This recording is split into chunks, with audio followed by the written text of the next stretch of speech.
네, 원투펀치 TMF 1부 시작해 보도록 할게요. 오늘 주제가 드디어 이렇게 리버풀이 2대 0으로 또 승리를 거뒀잖아요.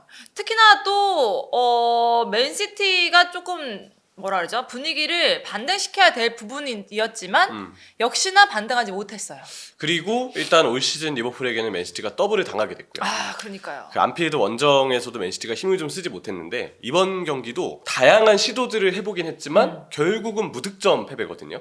홈에서 이제 맨시티 입장에서는 상당히 좀 좋지 않은 결과물의 패배고 펩 가르디올라 체제에서 리그 홈 경기, 리그 홈에서 치른 리버풀전을 진 게 이번이 최초죠. 2015년에 이제 펠레그리니 감독이 있을 때 리버풀이 에티하드 원정에서 승리한 이후로는 정말 오랜만에 리그 에티하드 원정에서는 리버풀이 승리를 거뒀습니다. 사실상 뭐 우승 경쟁이 끝났다 이런 말을 하더라고요. 특히나 뭐 우승 경쟁을 아직까지도 하고 있다라고 하면은 조롱하는 거다 뭐 이런 말까지 막 팬들 사이에서는 나오던데 어떻게 생각하세요, 리버 팬으로서? 확률적으로 놓고 봤을 때는 지금 이 만약에 경기 수가 아스날이 잔여 경기를 이겨서 동일해진다고 해도 그래도 8점 차잖아요. 그쵸. 지금 분데스리가의 바이에른 뮌헨이랑 레버쿠젠도 똑같이 8점 차의 구도가 지금 유지가 되고 있는데 그쪽도 중계를 하면서도 또 현지에서 바라보는 시선도 거의 바이에른 뮌헨이 9분 능선을 넘었다고 표현을 많이 해요. 근데 제 생각에는 리버풀도 충분히 그런 상황에는 좀 놓이지 않았나라고 좀 느끼고 아스날이 리버풀도 아마 남은 일정에서 분명 이기지 못하는 일정들이 있을 것 같거든요. 근데 아스날도 모든 경기를 다 이길 것 같은 느낌은 아니에요. 그 아래에서 좀 경쟁하고 있는 노팅엄도 그렇고 올 시즌은 맨시티도 힘이 좀 빠져있고 선두 경쟁할 만한 팀들이 다들 지금 힘이 좀 많이 빠져있는 상황이라서 아마 리버풀이 지금의 승점 차는 지금 시점에서의 8점 차 이상의 승점 차를 만들고 있는 거는 상당한 의미가 좀 있지 않나 이렇게 좀 보고 있습니다. 거기다가 말했던 것처럼 맨시티를 또 이겼으니까 그 부분도 아직 맨시티가 조금 힘이 떨어졌다고 해도 또 이겼다는 건 좀 의미가 남다를 것 같아요. 프리미어리그를 그동안 제패해왔던 팀은 맨체스터 시티였고 그 맨체스터 시티가 이거를 계속 바꿔서 이야기하면 리버풀에게 더블을 당한 맨시티 입장에서는 그만큼 올 시즌이 좀 좋지 않다라고 좀 느끼게 될 것 같아요. 특히 펩 체제에서 홈 리버풀전 패배는 리그에선 처음이니까 네. 여러모로 지금 이번 결과가 상당히 좀 쓰라리게 좀 달아가고 되지 않을까라는 생각도 좀 드네요. 이번 리버풀하고 맨시티 경기를 좀 짚어볼게요. 경기 내용을 보면은 맨시티가 뭐 슬롯 감독의 전술도 읽혔다라고 할 만큼 굉장히 조금 뭐 제대로 하지도 못했잖아요. 90분 동안 맨시티가 공을 좀 잡고 있었고 공격을 하고 있긴 했는데 기대감을 사실 갖기가 쉽지 않았죠. 이거 오늘 좀 뚫기 쉽지 않겠다. 많이 막히겠는데? 이런 느낌이 경기 중에 들 수밖에 없었고요. 90분 내내 리버풀의 촘촘한 그 수비 간격을 맨시티가 잘 뚫지 못했습니다. 반대로 리버풀이 추구했던 건 효율적인 역습, 효율적인 공격이었다고 좀 봐야 될 것 같고요. 상대 공격을 리버풀이 잘 틀어막은 다음에 간결한 연계를 통해서 상대 진영에서 빠르게 역습을 펼쳤고 또 잘 짜여진 세트피스 패턴에서의 한 방으로 맨시티에게 두 번의 철퇴를 먹였던 좀 리버풀의 경기 운영이었던 것 같습니다. 어떻게 보면 좀 확실히 이 말이 맞을 것 같아요. 무기력했다 맨시티가. 이렇게 보면 될 것 같은데 이유가 뭘까요? 아무래도 맨체스터 시티가 이번에 펩 가르디올라가 의도했던 건 일단 엘링 홀란이 지금 무릎 쪽 통증 때문에 경기를 뛰지 못하고 있거든요. 네. 뭐 지금 정밀 검사를 했을 때는 크게 문제는 없다는데 다만 이제 홀란이 계속 통증은 느끼고 있대요. 부상의 정도가 크진 않을 것 같지만 일단 홀란도 뭐 예방 차원에서 이번 경기는 아예 경기를 뛰지 않았고요. 그러면서 이제 홀란이 부상으로 빠지고 마르무시를 이제 최전방으로 쓸 수 있었는데 제가 봤을 때 마르무시를 최전방에 세웠을 때 아마 코나테 판다이크 중앙 수비 라인에게 이 선수가 고립될 가능성이 있다고 펩 가르디올라는 생각을 했던 것 같아요. 네. 여러 생각을 한 끝에 펩 가르디올라가 내린 결론은 필 포든을 최전방 공격수로 기용하고 마르무시를 왼쪽 하프 스페이스에 침투하는 역할로 배치를 시킨 거죠. 포든 선수가 최전방에 있는 거는 사실상 가짜 9번 역할이라고 좀 보시면 그렇죠. 되고요.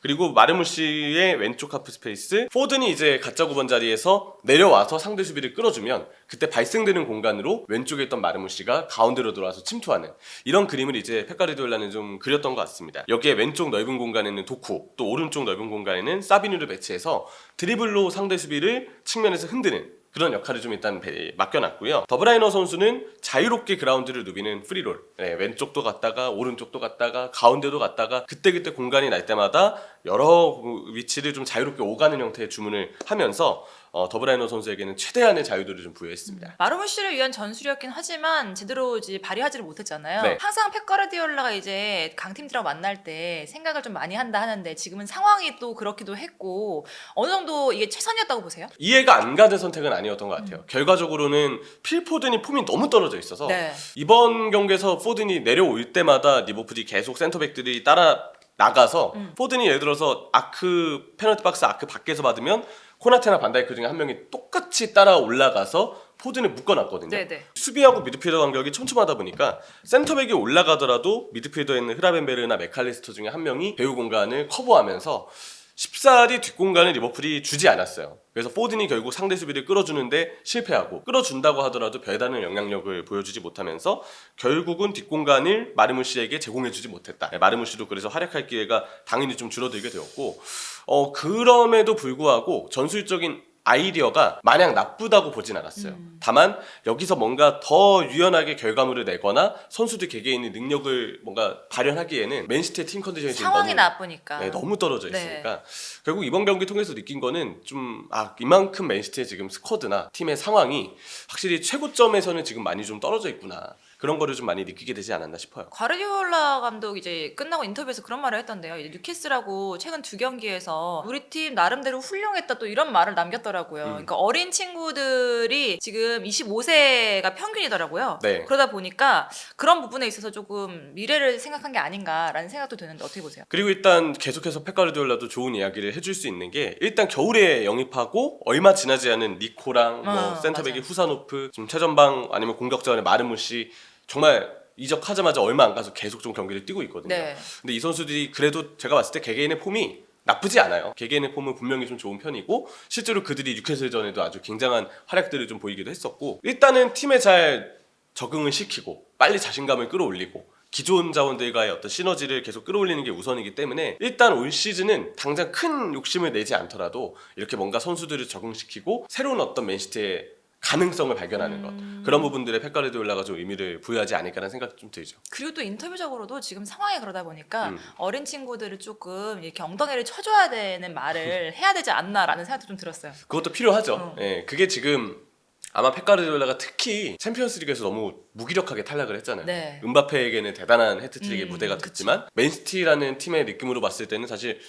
플레이오프 탈락이라서 이게 16강 진출도 실패한 거거든요. 레알과의 대진이 좀 불운한 감도 있었지만 어쨌든 그 경기에서도 이전과 다르게 좀 무기력한 모습이 나왔다. 제가 봤을 때 펩 가르디올라가 이 감독의 자존심상 단단히 벼르고 있을 거예요. 내가 스쿼드 더 갈아서 내년에는 다음 시즌에 진짜 너네 다 두고 봐라. 내가 다 복수한다.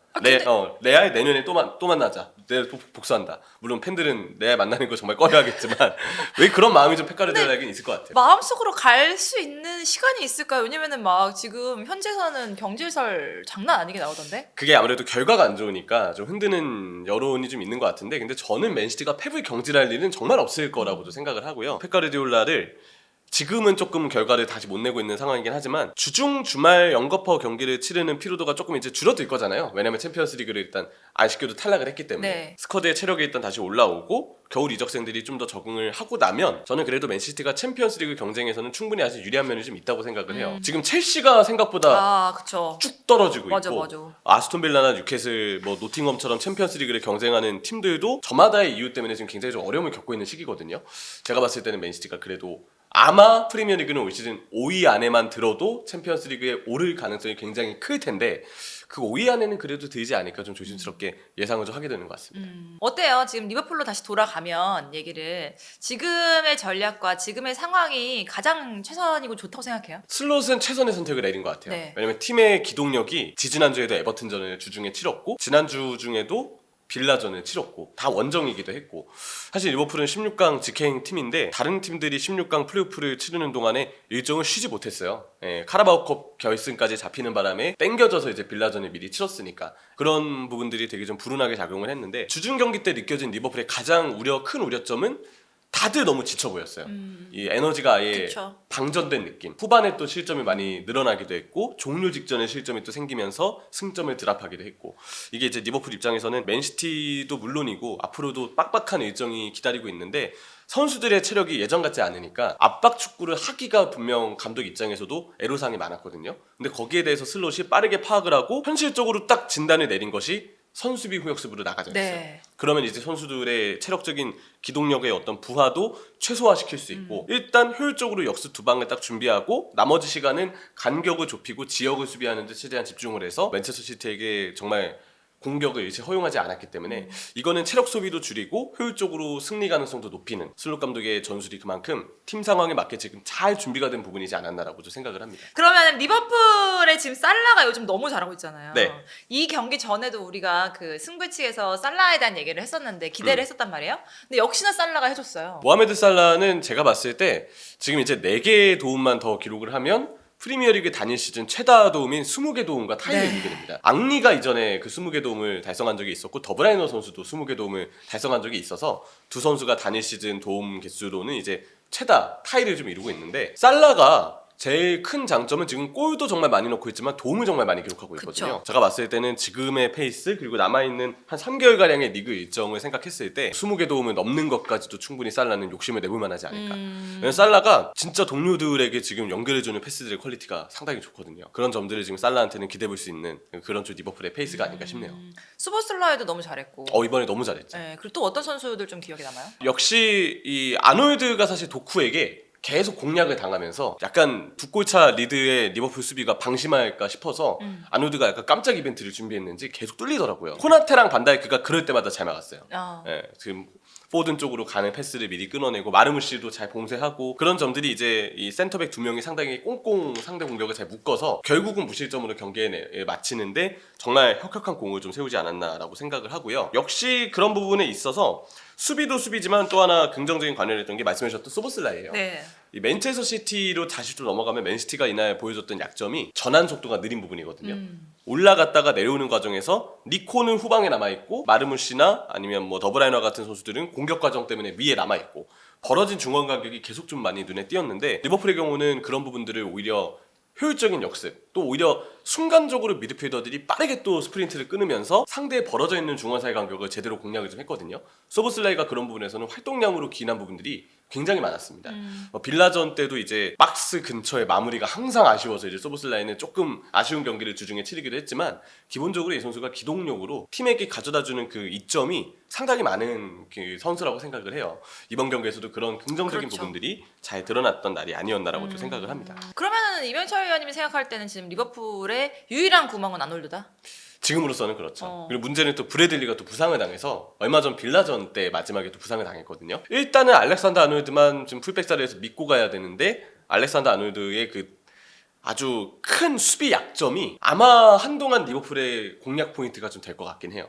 특히 파리 생제르맹도 곧 이제 챔피언스리그 16강에서 리버풀이 상대할 텐데 아마 알렉산더 아놀드의 이러한 상황을 보고 최대한 그쪽을 좀 공략하는 리버풀의 오른쪽을 좀 공략하는 방향으로 맞춤 전술을 준비하지 않을까 싶고요. 그래도 리버풀에게 긍정적인 점은 일단 이러한 어려운 점이 있음에도 불구하고 또 선수들의 에너지 레벨이 떨어져 있음에도 불구하고 맨시티전의 2대0 승리는 승점 차도 많이 벌려놓았거니와 팀 분위기도 많이 올릴 수 있는 그러면서 다시금 슬롯에 대한 어떤 믿음을 정말 공고히 할 수 있는 그러한 좀 의미가 깊었던 결과였다고 저 생각을 합니다. 쭉 보면은 다들 이제 한 번씩 그 정점을 찍고 내려오고 빅6라는 팀들 있잖아요. 또 내려올 때는 다 한 번씩 내려왔단 말이에요. 근데 빠르게 다시 올라온 것 같아요, 리버풀이. 느낌에. 왜냐면 이번 시기가 사실 다른 팀들이 겪었던 그 위기의 순간들 있잖아요.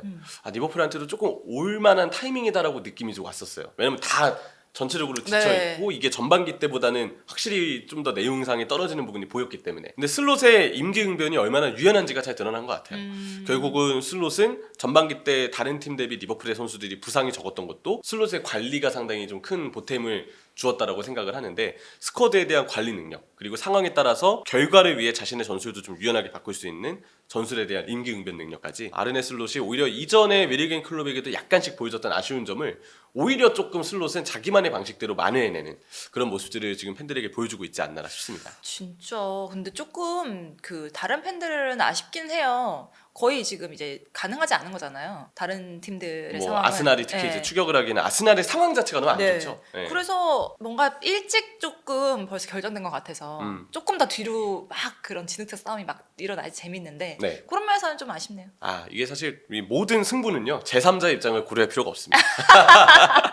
1등만 기억한다. 네, 중요한 건 1등 자리에 올라 있는 리버풀이 이게 이대로 리그 우승을 하면 코로나 팬데믹 때 그때 2019-20 시즌 때 네. 리그 우승을 했잖아요. 그때 우승을 핸더슨이 트로피를 멋있게 들어올리긴 했지만 안필드에 관중이 없었어요. 입장이 안 됐기 때문에 경기장에 이제 팬들이 올 수 있는 타이밍에 그때 안필드에서 트로피를 좀 들어올리는 그런 결과물이 올 시즌은 좀 리버풀에게 나오기를 또 팬들도 아마 간절히 좀 바라지 않을까 아 싶네요. 그러네요. 이제 선수들이나 선수단 같은 경우에는 우승 트로피를 다시 들어올린 게 요만큼의 기간이라고 생각할 수 있지만 팬들의 느끼는 거는 뭔가 안필드에서 함께하는 이 기간이 더 좀 길었다. 그렇죠. 좀 기다리다 길었다라고 생각할 수 있을 것 같아요. 알겠습니다. 어쨌든 아예 100%는 아니거든요. 9대1 정도 9분 능선을 넘었다고 해도 아직 1의 가능성이 10%의 가능성이 있어요. 그러니까요. 프리미어리그 계속해서 지켜보면서 또 어떤 이야기 풀지 한번 얘기 나눠보도록 하겠습니다. 안녕히 계세요.